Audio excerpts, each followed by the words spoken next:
And now I'd like to go ahead and welcome Claire Kerr, who's with us today to discuss social and mobile strategies for effective fundraising. Claire's the Director of Digital Philanthropy at Artez Interactive, and she works there with Canadian and international charities as they fundraise through web and social and mobile channels. Claire is a regular contributor for Charity Village, so you may recognize her name, and she does write on her own website as well, nonprofity.com. Welcome, Claire.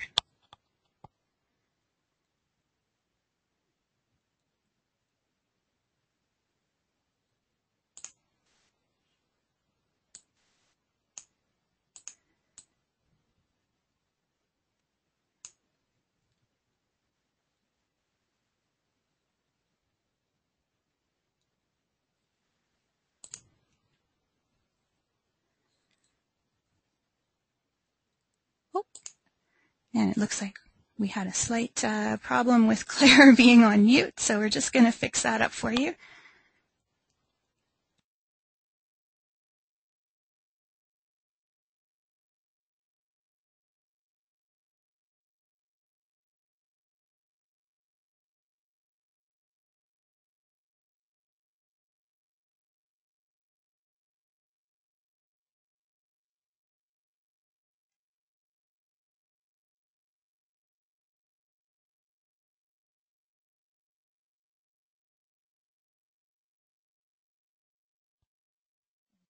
Bear with us for just one moment.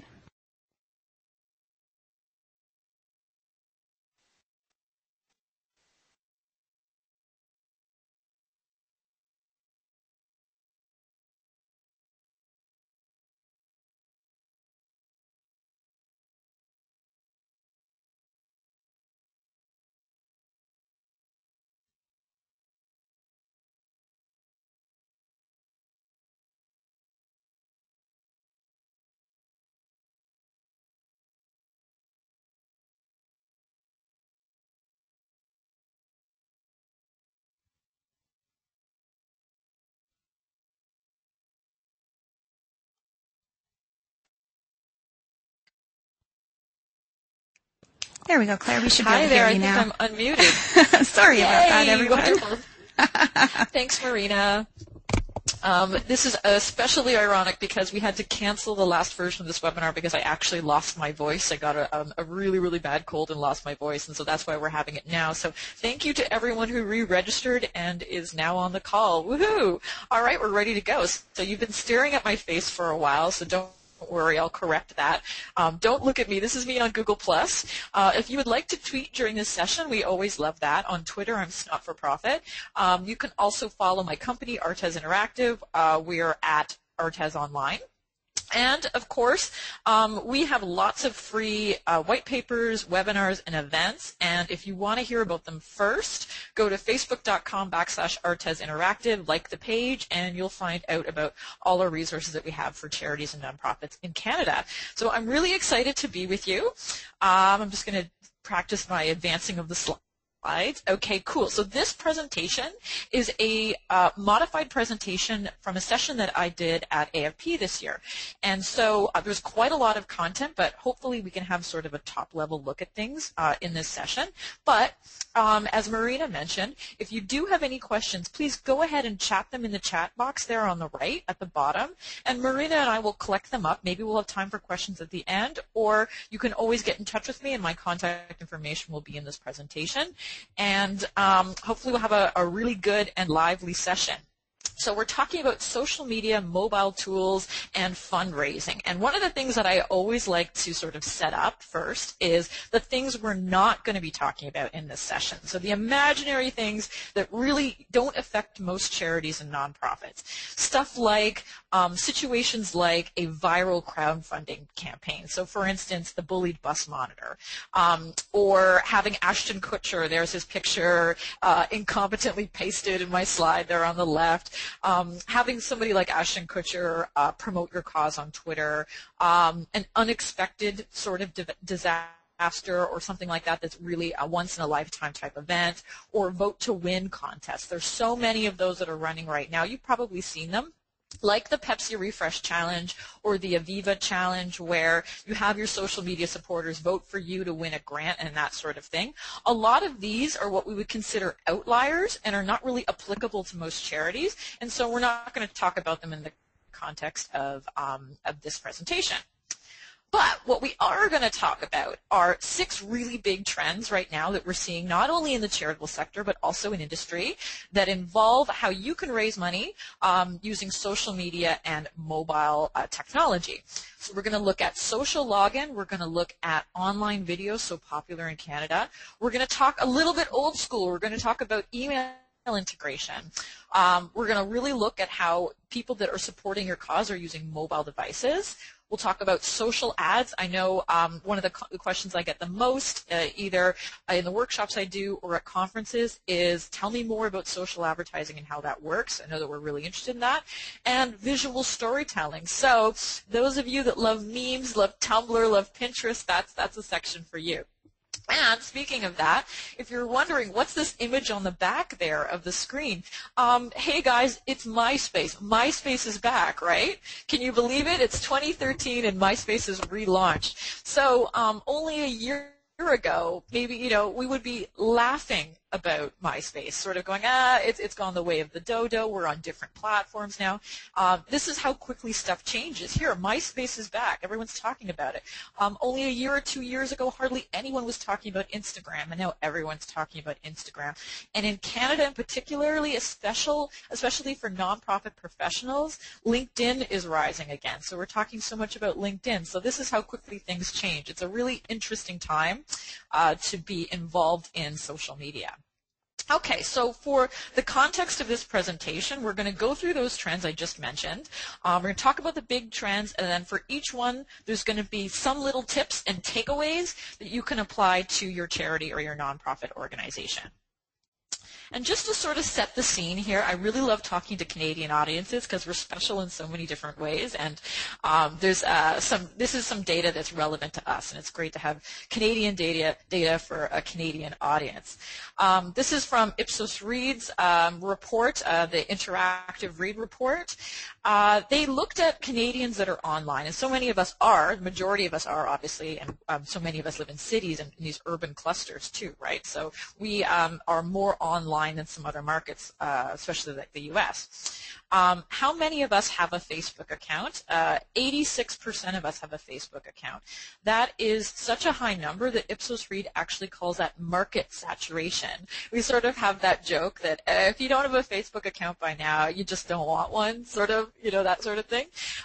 So it is ubiquitous, and Facebook adoption is across all generations. It would be in your donor base too. So we know that Facebook is really quite a powerful force for social media in Canada. Let's look at Twitter. Twitter is the media darling. Everyone talks about Twitter. We saw so much with the text to donate, then the Haiti and the Japan events. Media really Twitter really caught the media's attention. So people typically think of Twitter as being a fundraising tool. In Canada, about 19% of us are on Twitter. When I put LinkedIn here, I mentioned earlier that LinkedIn is really rising as a social platform. They've made a lot of changes in the last year. You've probably noticed that yourself, right? Now we have interactive news feeds. You're able to follow people. It's a much more social platform. LinkedIn has had a jump in growth and in revenue as well. Good for them, right? So now about 14% of us professionals are using LinkedIn. But let's look deeper at that. I think that you will see this is probably going to be reflected in what you're hearing from your supporters, volunteers, and donors. About 50% of Facebook's users are what they define as active, and that's log in every day, right? So checking your Facebook account every day.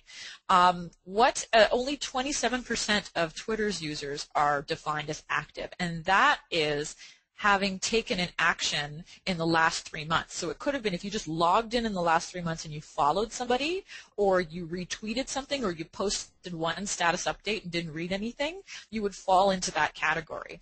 So if you're looking at your own stats, or you're talking to your own supporters and you're hearing about Facebook over the other platforms, that's in the norm. That kind of matches up with the stats that we're seeing. And when you ask people that have more than one social network that they log into, the preferred network is Facebook. So many of us have, say, a LinkedIn account, Pinterest, Facebook, maybe they're all connected, you know. When we're asked which one is our favorite, most Canadians say that they prefer Facebook. So there you go. And we're seeing that in the stats for charities and nonprofit donation pages as well. So let's take a little look at some of the information that we've pulled from our system.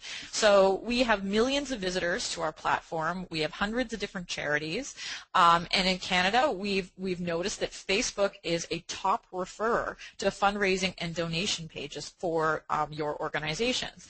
In fact, it's the #1 website for referring outside of direct traffic and search. So Facebook is probably, if you're looking at your own stats, you're probably seeing this too, because industry is as well. This is not unique to the charitable sector.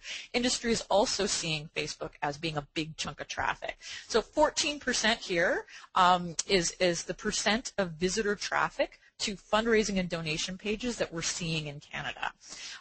You know, they say 1 in 4 pages on the internet is Facebook, so it's not really a surprising stat, but it's something you don't have to take my word for it. You can prove it by looking at your own stats. And because we're talking about mobile too in this presentation, we also see about 12% of traffic to our platform is from mobile devices. So what is a mobile device? A smartphone, right? Like maybe some of you guys have the BB10, the new BlackBerry. I've played around with it. It's pretty slick. I have an iPhone. We have a lot of Droid devices in our office, but also don't forget tablets too. Tablets are really becoming extremely popular. Don't know the stats on adoption just yet, but I did see a really interesting consumer report that said that over 50% of people that were surveyed, these were consumers in the U.S., intend to buy a tablet in the next 12 months. So we know that people are thinking about getting their hands on one. So mobile traffic, 12% is what we're seeing for fundraising and donation pages. This is your visitors to those pages. And look at the sharp jump from only 4% in 2011. So we know it's an important one to take a look at. And of course, we mentioned industry. Well, they have a lot of resources, the Nikes and the IBMs and the Pepsis of the world. And when you ask them what they're doing with social media, they report that the majority of their social media is geared towards improving customer service. So from our perspective, that would be sort of like donor management, stewardship, doing our programming, helping people, delivering services, that sort of thing. But look at this. Industry has already been able to tie an ROI to social media. So they also report that if they use social media to engage their customers, they can tie that back to a sales increase, in some cases as high as 30%. So industry has already cracked this sort of, how do we convert people to sales using social media? How are we doing? Not as well. And I think that you'll probably see this this is probably an experience that'd be familiar to you. When surveyed, charities and nonprofits, the majority of them say that they're raising less than $1,000 from social networking. Most people are most organizations find that they're more successful on Facebook. But still, when you look at this is just a little chart I pulled from the Nonprofit Social Networking Benchmarking Report, which you can Google and download. It's great. And look for the updated one, I think in March or April for 2013. But you'll still see that people are reporting very small numbers, or none, really, for tying fundraising goals to social media. So we still haven't cracked it. But, as I like to say, don't worry. There's a lot of places where social media mobile technology really intersect with your fundraising goals, and we'll talk about them in this presentation. There are a couple sweet spots out there where it really makes sense to be using social media. So it's not necessarily something that doesn't raise money, but we can only grow when it comes to what we're doing online. So let's talk about that. Let's talk about some of the stuff that's trending. And because I'm a little bit of a nervous presenter, I like to put kitty cats all through my presentation. So whenever you see a cat, you can do a little woohoo, or you can give a shout out on Twitter to the cats. I like to put them in there just also because some of this material can be dry and it just helps pump it up. All right, so let's get to it. Our very first trend is social login, sometimes known as social sign-on, sometimes called Facebook login, but social login is, I think, what we're typically calling it. And you've probably all seen this before. It's basically the idea that you can register for a community, a website, a purchase, maybe make a donation, but use your existing social networking credentials. So here's an example. This is Indiegogo. You guys probably know this platform, became pretty famous after some crowdfunding campaigns. Now, instead of creating a username and a password, I can use my Facebook credentials to log in and out. Now, you've probably seen this on other places like Quora, Amazon, if you've ever bought something from sites like Etsy. There are plenty of platforms. Pinterest, if you're a Pinterest fan, you probably logged in with Facebook. This is essentially allows people to register for your community, maybe make a donation, whatever it is that involves registration, without having to have yet another username and password to remember. Here's another example. This is getinvolved.ca. They have Facebook login. Sometimes you'll see this with Twitter or Google credentials. Those are the most popular ones. This is an interesting one. What's great about it is that it's popular. We know that it works. 77% of social media users prefer social login to traditional registration. Think about all those places on your website or in campaigns you might be running where you're asking people to register for something, to sign a petition, or to make a donation or a purchase. People way prefer to use existing passwords for something rather than create a brand new one just for your website. Another reason, well, a lot of us forget our passwords, right? I don't know about you, but I have about 1 billion. So 40% of people use a forget password feature once a month. That's probably me. It's more like once a week because I have so many different things. So you're able really to consolidate that, because for most of us, our social networking passwords, we remember those because, again, remember, 50% of Facebook users are logging in every day. Another great thing about social login, oh gosh, I like that this cat's head is turning. Please don't be too distracted, is when you ask people to use their Facebook or their Twitter credentials to sign up, you are more likely to get clean data. So what do we say about web data? It's dirty data, right? Because so many people will put in incorrect email addresses or fake email addresses just so they can register. If you use social login, what is pre-populating into those registration forms is data associated with those social networks. And so it's more likely to be clean data, right? The email I actually used for Facebook is an actual email address, and it's one that I use all the time. So that would be available to your organization. And we know that getting a good email address is a high priority for any organization. You really want to get those guys into your donor pipeline, and this is the way you can do it. Jan Rain also has a great infographic just showing you what the most popular choices are. Again, Facebook, this sort of makes sense, right? Facebook is more popular than some of the other social login options. But what we really wanted to do was dive in really deeply and see how social login directly affects fundraising. So because we have this across our platform, we looked at a lot of data to see what participants were doing when they registered for fundraising campaigns on charity websites and they used social login. So just an example of like how that would look. You saw the other websites, getinvolved.ca, you saw Indiegogo, you probably know Pinterest and all these other places that have social login. Here's an example of how it would work for a charity. They want everyone to create a fundraising web page and collect donations.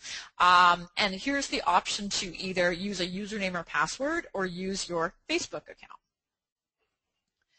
So we looked at a really big data pool to see what the effect of using social login was in this campaign. Quite a big data pool. We had about 60,000 registrants across North America.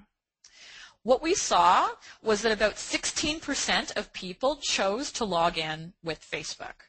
And in some campaigns, the highest percentage was 27%.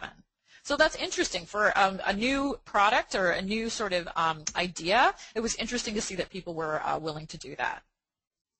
But more interesting, we saw that fundraisers who connected their accounts to Facebook raised more than regular registrants. In fact, 40% more than regular registrants.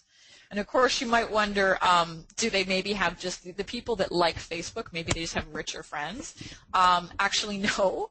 They solicited more individual donations. So they were more engaged fundraisers. So people that were connecting their accounts to Facebook were bringing in more individual donations. So we know that there's a good reason for people to use social login on your charity side because it makes it easier for people to sign up for stuff. But also, it seems to have an effect on the success of people that do connect with you.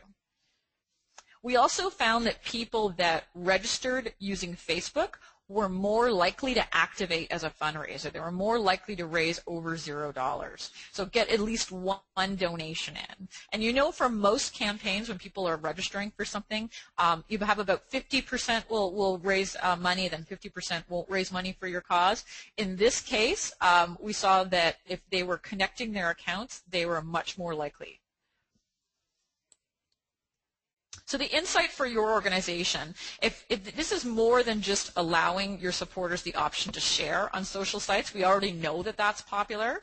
This is allowing your fundraisers or people that are working for your cause the option to actually integrate with social media. It seems like it's increasing the likelihood that they are going to be a successful fundraiser for you. You could say, does that mean that that social login helped them fundraise, or does it mean that the people who like to fundraise the most happen to like Facebook? Either insight is good for you to know because those are your guys that are doing the best for you, and you definitely want to offer them the options that they're looking for. Okay, our next big trend, online video. Okay, this is huge, especially in Canada. This is funny. Canadians are top consumers. We watch more online video than any other country in the world, and our preferred channel is YouTube. Now, there's a lot of theories about why we love online videos so much. Google says that we are absolutely crazy in terms of our consumption of online video. Maybe it has to do with the fact that our version of Netflix doesn't have the giant library that the U.S. does, or maybe it's got to do with we don't like waiting to watch TV shows from other markets, who knows. But we are really into online video. In fact, the majority of Canadians have forwarded an online video to a friend that they really liked, and the majority of Canadians have received a video from a friend. Right now in the U.S., it's only about 50%, not quite the majority. So we are really, not only do we consume a lot of video, but we have that quality, which is great for a charity or nonprofit, the quality of sharing material. We like to forward videos, and we like to watch the ones that have been forwarded to us. So most charities start with online video when it comes to storytelling. And this is really familiar to us, right? Tell a great story using online video. That's great. This one is from MSF. It really takes you into the experience of what happens when you have to provide emergency surgical care from the field. And it's great. It brings your cause to your supporter and really shows off what you do as an organization. Of course, we're familiar with putting our advertisements, our 30-second, 60-second PSAs in a YouTube channel or something like that. That's sort of like the first stage of using video, is the kind of the storytelling, right? What I really like is when I see organizations using online video to really promote and push fundraising objectives. Here's a really cool campaign from Earth Rangers. It's a kid-focused campaign, and so this is where kids, they get to create an avatar online, and they get to do a bunch of activities, and they move up levels for the activities that they do and the donations that they bring in. And so in this case, this child has registered to protect the spotted turtle. And what happens is when you register right away, they have this little online video that pops up to explain to the kids what the campaign is all about and how they can use the website, which is really great. So instead of sort of a generic video about the greatness of the spotted turtle, tell a story about the turtle, right? This video is trying to promote the objectives of the campaign and really use it as a teaching tool, help people use the site, which is, of course, this video is not going to win any awards. It's not going to win an ad at Con or any, it's not going to win any of that sort of stuff. But it's really useful for your objective of actual fundraising, right? Another great one, this is Terry Fox. They used like a screen sharing software, which you can use, like Camtasia is a good one. There's lots out there that's very cost effective, really doesn't cost a lot of money, that just allows you to take a video of what's happening on your screen. And in this one, shows people how to register for the Terry Fox Run, right? Again, another video that is not going to win any marketing awards, but is going to really promote your organization's objectives because it helps your supporters understand what you want them to do. So like anyone can set this up. It's really easy to do. And what's great about this, like an organization like Terry Fox is volunteer driven, right? And they have captains all across Canada that would be able to take advantage of this online tool and send it out to different locations, and of course share it online. So once you create an asset like this, it's really great to be able to share it. It's you know, naturally shareable. And of course it can be embedded in blogs. You can send it out in an email. You can tweet to this video. So that's a really effective use of online video. Another great one is Ride for Refuge. They sourced video from all their supporters and said, hey, tell us why you're doing this event, and then cut them together in a really fun way. So it really involves the community. I recommend you check out this video because, again, not every use of video for a nonprofit or a charity has to be a $500,000 expensive production that you're going to run in movie theaters and you know, make everybody cry, right? Think about how you can use online video in a do-it-yourself sort of way that leverages the assets that you have, but also promotes your goals for donation and fundraising. I also love when you speak to your donors using online video. The video annual report trend is a really great one. This is the museum in Kitchener-Waterloo.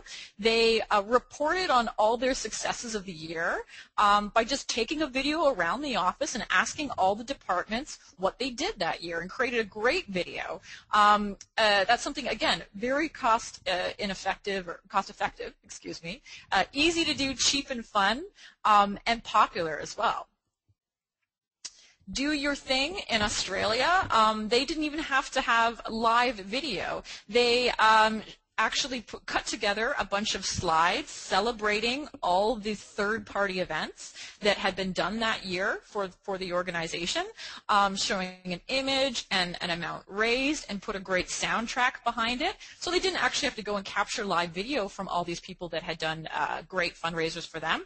They just put it all together in a timeline in video editing software. So there's a lot of stuff that you can do that you can be really creative with that ties back to fundraising and donations.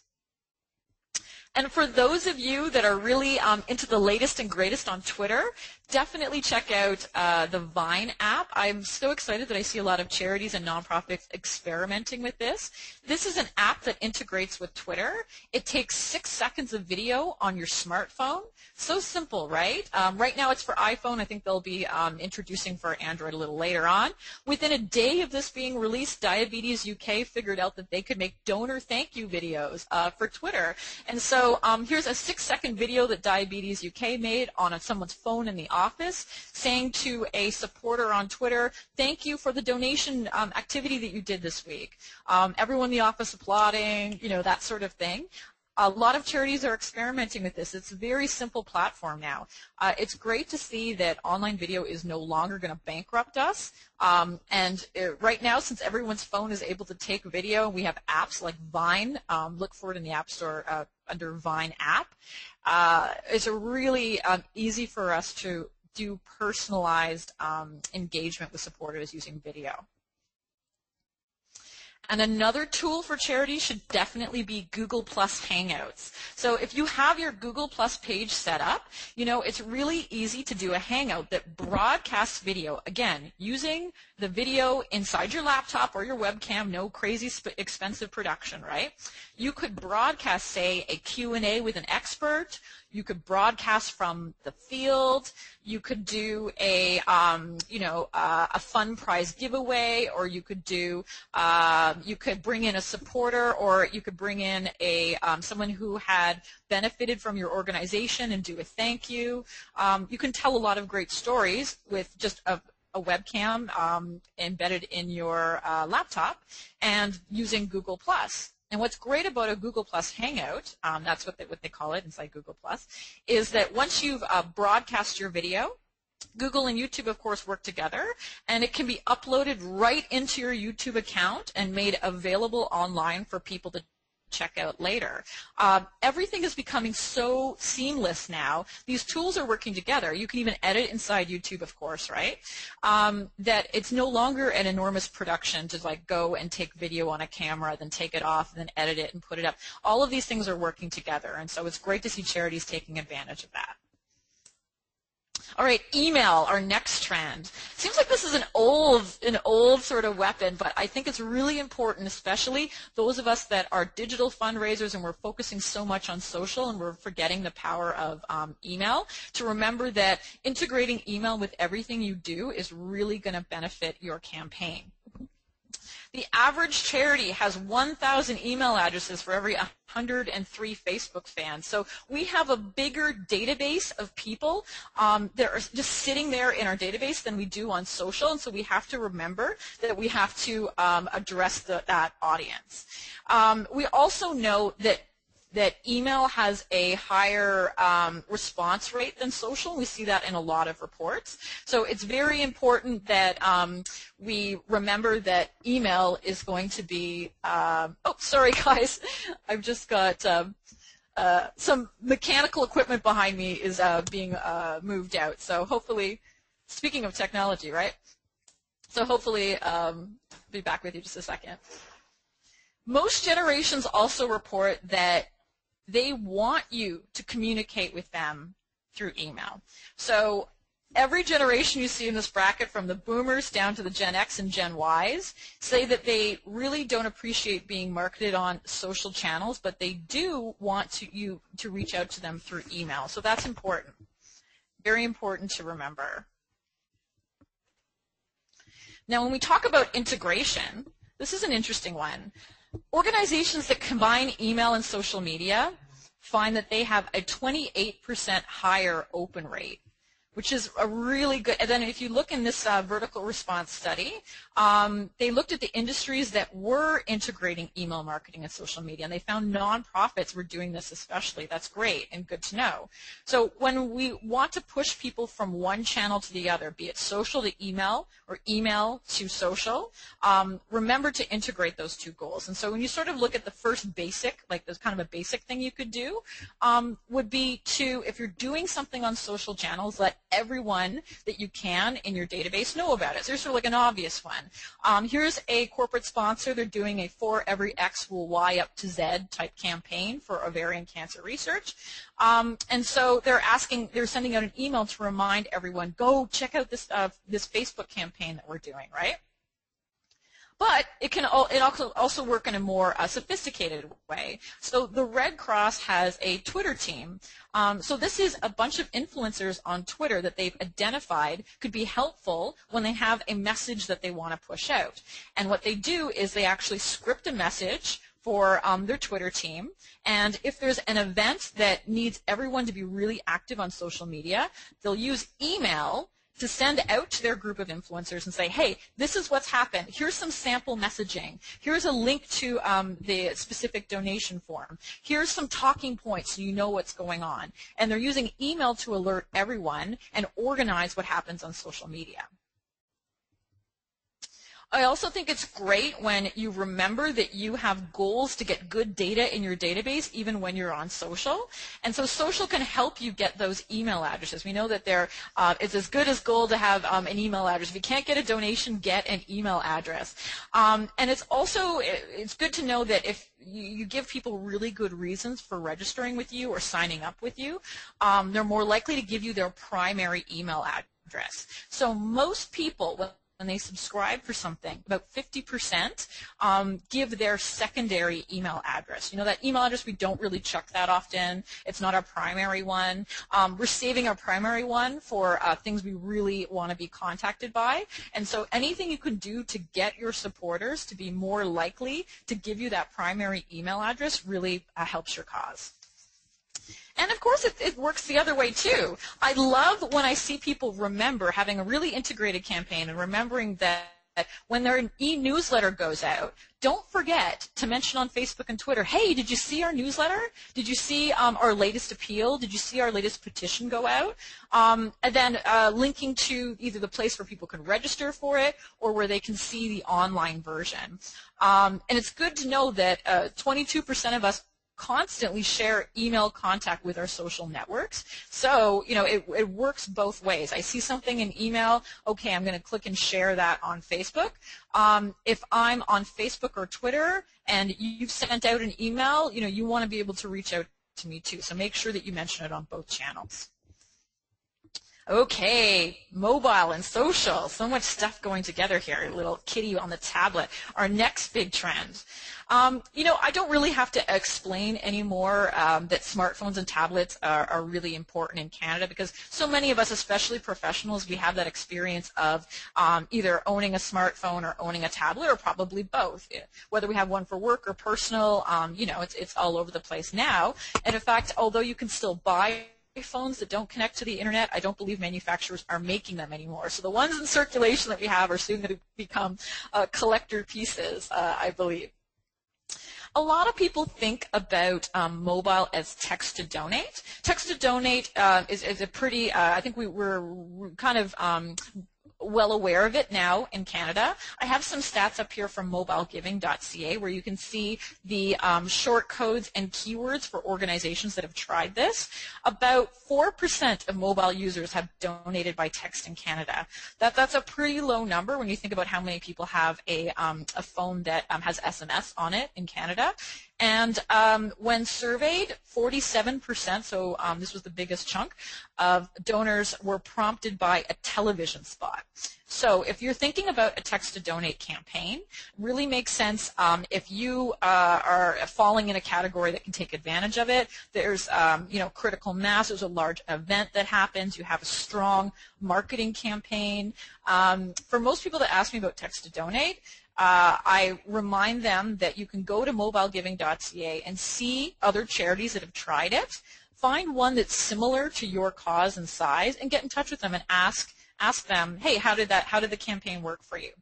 And just so you're aware, the donations are capped at $5 or $10 in Canada, and you would get your own short code and keyword, as you can see, sort of that are up on the website. So what I'm starting to see is this is a report from AFP and Captivate, and they surveyed charities like yourself and said, what are you really interested in when it comes to mobile? Right now, there's a 24% decrease in text to give and a 27% increase in the use of mobile web. So we see mobile web and mobile apps are starting to dominate the conversation. And so we can talk about that a little bit more. That seems to be what we're talking about in 2013. An example of a mobile website, check out salvationarmy.ca.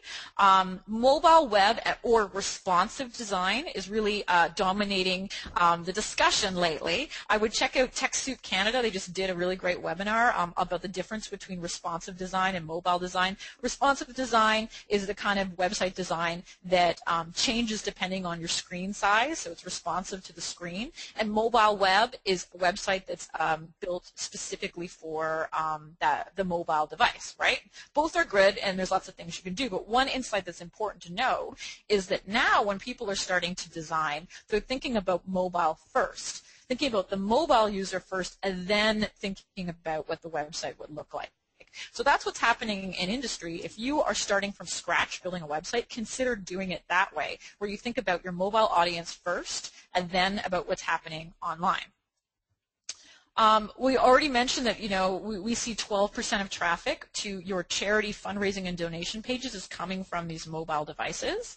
But we noticed that in peer-driven or crowdsourcing fundraising campaigns, 10 to 17%, depending, that's the range in the campaign, of the people that are fundraising for your cause are logging in to fundraising websites on a mobile device. So we're seeing a lot of that, right? So if you've probably have that experience of having gone on a web browser, whether it was your iPad or whether it was your Android phone, and actually logging in to say your email. Maybe you were checking out your email on mobile, or you logged into Facebook web, in mobile web, right?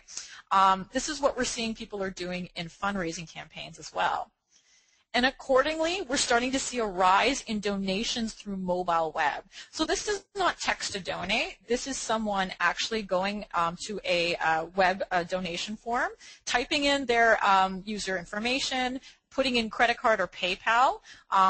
So many payment options are now mobile optimized, so it's really fast to make a credit card or PayPal donation. And then doing it through either their mobile browser, whether it's on a tablet or a smartphone. In peer-driven or crowdsourced campaigns, the range of mobile web donations went from about 3 to 7. So that's people that are, maybe they're being referred by social, because we know that social is a more mobile optimized audience. Maybe they were being referred by email, so that when your friend is emailing his friends and saying, hey, everyone, please donate to Movember, or please help me do this challenge, or please give $10 for the Oxfam clothing swap that I'm doing, or that sort of thing. They are getting responses from people that are reading those emails on mobile devices. So we know mobile donation is no longer a nice to have. You have to consider that a part of your audience is going to be mobile optimized, and you want to make sure that they're going to be able to donate hitting your page on a tablet or on a smartphone. Whether you got the BlackBerry, whether you got the iPhone. It's also really important to note the intersection of social and mobile. Mobile Facebook users are 2 times more active than non-mobile users. So they're really into Facebook. And most tweets are being read through a mobile client on a mobile device. So that means if you're ever sharing anything on social media, it should be de facto mobile optimized. In fact, it should definitely be mobile optimized, or at least not, killing your mobile audience. So, for instance, flash videos or a giant PDF download. Stop tweeting that, because people on a phone are not going to be able to access it. Your blog, sure, tweet that. YouTube, yeah, mobile optimized, tweet that. You just need to really think about what you're posting on these social channels. Mobile apps is a really interesting. I love to see charities experimenting in mobile apps. This was the augmented reality, the dinosaurs one that the ROM had, putting dinosaurs everywhere. Is kind of cool. And a lot of people participated in Movember this year in Canada. We were #1. Of course, we love Movember. They also had a mobile app to steward you along. And we're starting to see more and more apps that are focused towards the fundraiser in a charity campaign. What's great about a mobile app is, of course, it's dependent on stuff in your device, right? So it can pull your email address book, right? That makes sense. If you're in a fundraising campaign, you want to email everybody, and you have an app, it can pull from the contact list that you have on your device. It can use geolocation, so it can find out where you are in context to other things. Maybe if it's a run or a walk, that really makes sense, right? So you need to know where your particular event is starting or ending and that kind of stuff. And of course, you can pull photos from your phone. So if you're actually at an event, you're doing some kind of thing, it's a party or it's a run or whatever, and you're taking photos and sharing them through the app, that's something else you could do on your smartphone. Push notifications are really important too. It allows you to tell everyone who's got your app that something important is happening. And a really good example I like is the American Red Cross. They have a first aid app, a great app. Everyone should download it because it's useful, right? It's a great reason to have this app. It allows for you to look up basically first aid. But whenever there's an emergency, they also have push notifications to let you know that you need to send you an alert, essentially, right? And the alert for this one was to donate now for disaster relief. Can take you inside the app so that you're able to see that message or click and make that donation. We did a big benchmarking report on our system because we wanted to see how mobile apps were really affecting event registrants. And we wanted to know if mobile was actually helping fundraisers raise more money for your causes or not. You never know, right? What we found is that for the charities that we looked at, 24% of the fundraisers in those events were using a mobile tool, whether it's mobile web or mobile app or maybe both. We found that if they used a mobile app, so this is just an example of one. We saw the Movember one before. This is just a generic one. And they all look different. Every campaign's got different types of fundraising apps. Event participants who used mobile apps were raising 2.2 times more than those that didn't use any mobile technology. And if they used mobile web, so they logged in on their mobile browser and they used an app, they raised almost 3 times more. So they were really more successful than those that weren't. So again, the question, hey, do these guys with the smartphones and tablets, maybe they have richer friends? You know, like maybe they're just like a richer group? Maybe, I don't know, right? What we discovered is that just like with the Facebook login, the number of donations per participant was higher. So mobile participants were getting more individual donations. And so that's why they were more successful. So are they making more asks? Are they more engaged fundraisers? Are they having a lot of fun posting messages on Facebook, Twitter, email? Like, what is it about them? That's an interesting one that, you know, we'll have for further study. I'd sort of leave that to you, the fundraising experts, to tell me what you think about it. We also wanted to see if using mobile devices made you more likely to get in at least one donation, and we saw that it was true. Yes, those who used mobile tools were more likely to raise at least $1 for your cause. And then we saw the same pattern we see in fundraising campaigns all around the world, that about half the participants otherwise were not bringing in at least one donation. And that's pretty typical for most fundraising campaigns. So we know that mobile is a sweet spot for these peer-driven or crowdsourced event campaigns. So again, the participants there really like those tools. We also love to see mobile payment expansion options for charities. So this is where you can now use Square, or you can use PayPal here. This is a little device that just connects to your iPhone or iPad and scans credit cards. So think about all the things you can do at events now, right? You can actually take this to your event registration, or you can do this wherever you have a booth set up to talk to the community, or you can take donations, or you can take registrations or purchases. Maybe you're selling something, T-shirts, that sort of stuff. You have a new off-site toolkit now. And of course, if you have mobile optimized donation forms, when you have people that are getting monthly sponsorships or asking people to sign up using pledge sheets, why have your staff use pledge sheets when you can give them an iPad and have people, or any kind of tablet, and have people sign up to become monthly donors or become members of your organization right there? And you get really good data in there, and you don't have to then take a bunch of pledge sheets and then run them through, then run credit card numbers through. It's just much more secure. We also suggest that you think about getting SMS numbers in your database now. You might not have any kind of texting program, but you know, here's a good one. CBCF did a program where they texted everyone the location of a surprise event that they were having, which is, you know, a really fun campaign. You might not be doing any kind of mobile messaging now, but you might be in the future. So why not start asking people when they register for something or they donate to give you a cell phone number that you can keep in your database and start collecting them for your future programs. And of course, mobile optimized platforms are great. Take advantage of WordPress, right? You just have plugins to make everything mobile optimized. Fantastic. Facebook, SlideShare, YouTube, of course, Twitter. These are all already mobile optimized. So if you know that you're going to have a mobile audience and you're putting your content on these platforms, you don't have to worry about building something that's specific for mobile people. You just know that it's going to flip over to the mobile version.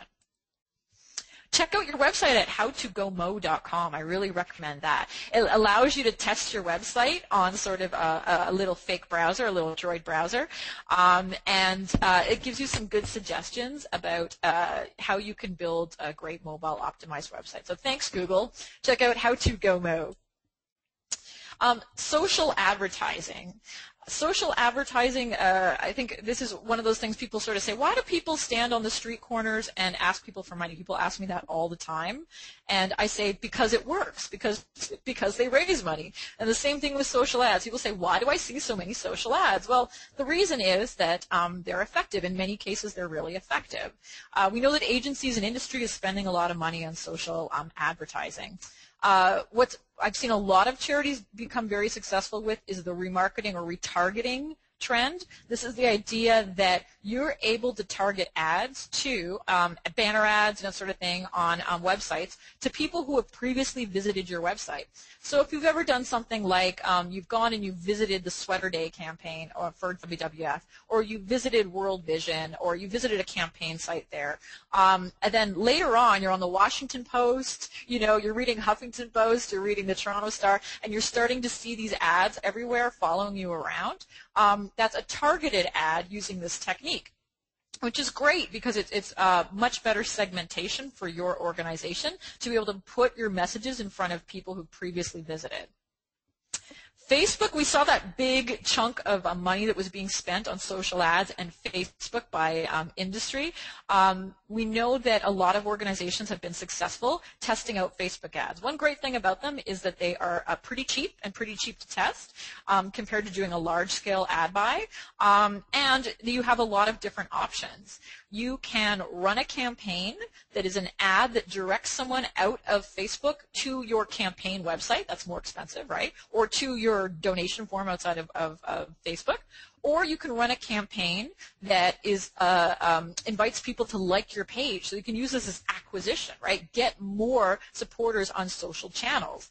And you can really target it. It's just a little example of setting up an ad. You can say, okay, we know what? We know our best donors are women over the age of 26 who like polar bears and climate change or that sort of thing. And you can target these ads to those people. And maybe you just want United States. Maybe you just want Seattle. Maybe you're just interested in Vancouver, right? You can really play around with those ads. And the more targeted you want to be, you can see if that increases the quality of the leads that you get from that. So we recommend that people play around with that because with Facebook advertising, you set your budget. You decide if you want to do $10, a day, $20, whatever, how long the campaign is, how long you want to test it. And so it can be really effective in your budget because it's not going to be any hidden costs or any kind of crazy costs. A really great case study I just wanted to share with you is this one from Flat Earth Direct. This is Jonathan Grapsis. He did a 4-week campaign.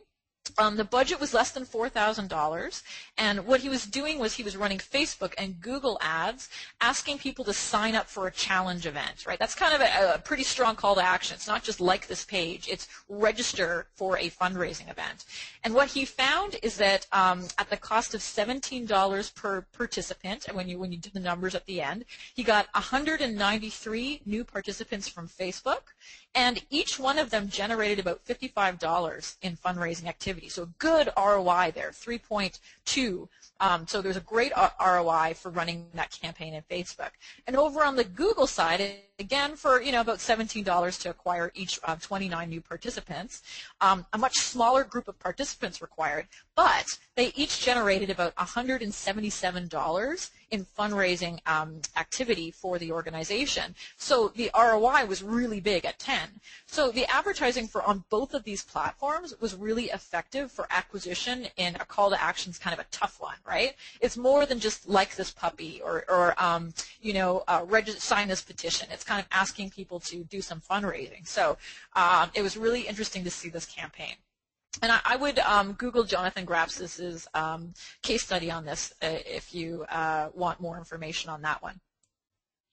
I also love that Facebook gives you the option to upload your existing email list to target people. So the custom audience option allows you to take, remember those, you've got 1,000 email addresses for every person in Facebook, right? For 103 Facebook fans. So you've got way more email addresses probably than you do Facebook followers. Well, if you want to get everyone in your database who's not liking you on Facebook yet to become a fan, maybe they're not active on your email channel, but you want them to be active socially for you, you can pull an email list and upload it into Facebook and then have your ads target those people inside Facebook who are using that email address. It's a really awesome way for you to, again, more effectively target your ads to people already love you in some respect, right? Because they've already given you their email address. Now you can ask them to like your page. You can ask them to, share your posts. You can any kind of, or ask them to click out of Facebook to do some sort of fundraising event, whatever it is that you want them to do. You can just target them more effectively. Another thing I want to make you aware of is look at this trend here. Right now we're spending about the amount of money on advertising that people are spending on the internet. So it kind of makes sense for our advertising. But look, about 10% of our time is spent on mobile devices. That's a lot of eyeballs on mobile devices, but advertisers are only spending 1% of the budget on mobile. So right now there's a huge opportunity for those that are expanding into mobile, because the ads aren't where the eyeballs are quite yet. So that's kind of an interesting one, I think. And I think the last one that I'm going to go into is visual storytelling and infographics, because people love infographics. Anytime you can take something complex and then really represent it in a simple way, it really makes sense. We've seen the rise of meme culture, right, where charities are realizing people love to share memes, quotes, sayings, anything with the funny cats, anything that sort of is pop culture. When you share that stuff, our supporters really love it. But what's great is taking an infographic and then using it to celebrate really interesting fundraising or donation successes. So here's one for the London Marathon. They took all the data. Think of all this data you have in your database that you never represent visually, and you should, right? They said, okay, which side of the river, of the Thames, does the most donations come from? Oh, look at this. The North was giving more money than the South. And what is the most generous postcode? It's Wandsworth. This is the kind of thing people are interested in. They want to share on social sites. So rather than just sort of announcing, how you've done in your campaign, you can get people excited about some of these little interesting data points that you already have. I also want to mention Pinterest. We know that it's the fastest growing social network in the last 12 months. You probably are fans yourselves, and it's great that you can now create a Pinterest page for your organization under the business section. You can have an institution or a nonprofit, which is pretty good as well. An interesting thing about Pinterest, to put it back on the donation side, is that Shopify did a study that showed that traffic from Pinterest was 10% more likely to convert to a purchase than from any other social network. Even though that doesn't mean you get the most traffic from Pinterest, it just means you're getting warmer leads. You're getting people that are more likely to convert. So if your organization has charity T-shirts, jewelry, what you put shelter pets and things like that up there that people like to put on Pinterest, and people can click through and either make a purchase or make a donation, you know that they are going to be more likely to convert to that purchase or donation than other social networks. And the same study also found that people that purchase from Pinterest were more likely to purchase more things than from other social networks. So we know that people are really interested in sort of the aspirational side of Pinterest. It's where we pin the things that we want or that we hope to become. If you are also trying to really figure out Instagram, I really want to recommend Statigram as a place for you to search hashtags and search mentions of your organization. Do this during your big fundraising campaigns when people are sharing photos related to your organization or your cause, and you'll be able to see people sharing the hashtag and the photos that they're sharing live. Statigram is a web application dashboard that allows you to find that information in case you're not actually using Instagram on your phone. Maybe you've got a BlackBerry or something like that. Check out this application because it allows you to do some good content curation when it comes to images. Okay, so I think we can, if anyone's still around, we can... Sorry, it went a little bit longer than I expected there. Okay, so if you are interested in Facebook fundraising, check out our Facebook fundraising white paper at artez.com. You can just download that. And if you have any questions, you can email them. I think my email address is up here. Or if Marina, if you want to stay on the line, you can chat them in the chat box to Marina. I think she can moderate them. I can take them now if anyone wants to do that. I know that I've got you past, it's now 2. Oh, it's 2, right on. Okay. And again, this was a shortened version of a longer presentation that is available in SlideShare. So again, email me if you would like to check it out. How did that go, Marina? What do you think? I think that went really well. Thank you so much, Claire. Yeah, I only take compliments today. Well, you had a lot of really great information packed into that 1 hour, so I think we all have a lot to think about as we leave this webinar today. So I'm going to cut it off here. I'm just conscious of people's time. I would encourage anyone to get in touch with Claire if you do have any questions that come up out of the webinar that you're not sure about. Her email address is right there on the screen, or you can contact her on Twitter. And we'll also be contacting everyone who participated today via email over the next couple of days with a follow-up survey and with a link to the recording of the webinar. So, if you weren't able to get all the notes that you needed to, you can go back and take a look at it in the next few days. So thank you, everyone. Thank you again, Claire. This was wonderful. And I hope you all can join us again. Okay, woohoo. Thanks, everyone.